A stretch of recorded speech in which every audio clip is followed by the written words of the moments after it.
ইঁদুর, বাংলার ধেড়ে ইঁদুর, শ্রী গণেশের বাহন, আমাদের সঙ্গে পরিচিত অনেক দিন।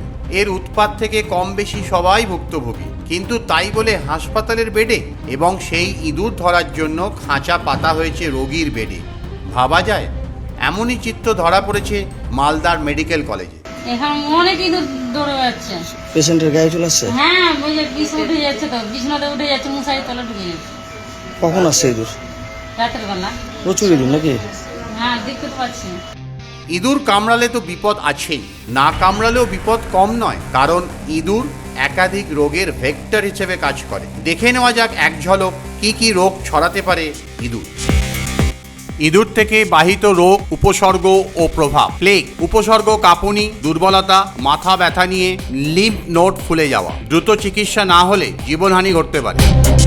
লেপ্টোস্পাইরোসিস অনেক বেশি পরিমাণে জ্বর, বমি বমি ভাব, চোখ লাল হওয়া।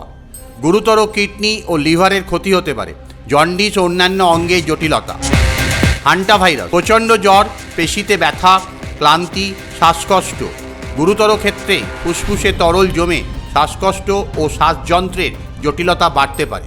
হাসপাতালে ইঁদুর খেলা করছে চিকিৎসাধীন রোগীর বেডে এবং তার রুখতে খাঁচা পাতা হয়েছে বেডেতেই।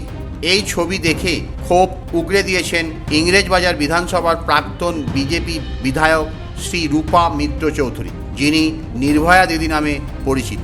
ইঁদুর মারার যন্ত্র আপনারা কেন আগে খুঁজে বার করেননি, এটা আমার প্রশ্ন।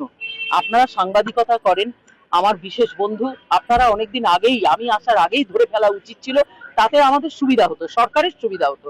এখানে রডেন্ট, আপনারা জানেন রডেন্ট হচ্ছে আমাদের প্লেগ পর্যন্ত ছড়াতে পারে। ইঁদুর মারার যন্ত্র রাখা হয়েছে, তার মানে ইঁদুর আছে ওখানে। কি নেই ওখানে? ইঁদুর তো ছেড়ে দিন, কি নেই? মানে জঞ্জাল এবং নোংরা আর আবর্জনার যদি একেবারে শ্রেষ্ঠ স্থান হতে পারে, তাহলে সেটা মালদা মেডিকেল কলেজের ট্রমা সেন্টার। এবং আমি আপনাদেরকে বলছি, আমরা বিজেপি সরকার, যারা নতুন সরকারে এসেছে, আমাদের সত্য কথা তুলে ধরতে কোনো আপত্তি নেই, নির্ভয়াদির কোনো আপত্তি নেই। আমাদের মাননীয় মুখ্যমন্ত্রী বলেছেন যে আপনারা হসপিটালে যান, আপনারা দেখুন কি হচ্ছে এবং সরকারকে সহযোগিতা করুন। চিকিৎসার জন্য হাসপাতালে মানুষ, অথচ সেই হাসপাতাল যদি ইঁদুরদের অবাধে বিচরণ ক্ষেত্র হয়, তাহলে কি সম্ভব রোগীদের ভালো হওয়া? নাকি যে রোগের চিকিৎসা করতে এলেন তার থেকে সুস্থ হলেন বটে, আর বাড়ি নিয়ে গেলেন অন্য কোনো রোগ? এভাবেই কি মালদা হাসপাতালে মানুষ ইঁদুরের সহাবস্থান চলবে, নাকি চিত্র বদলাবে?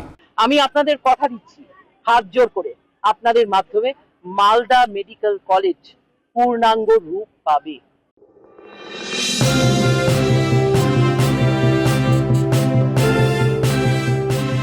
আপনারা দেখছেন শক্তি 24x7, voice of truth, power of people.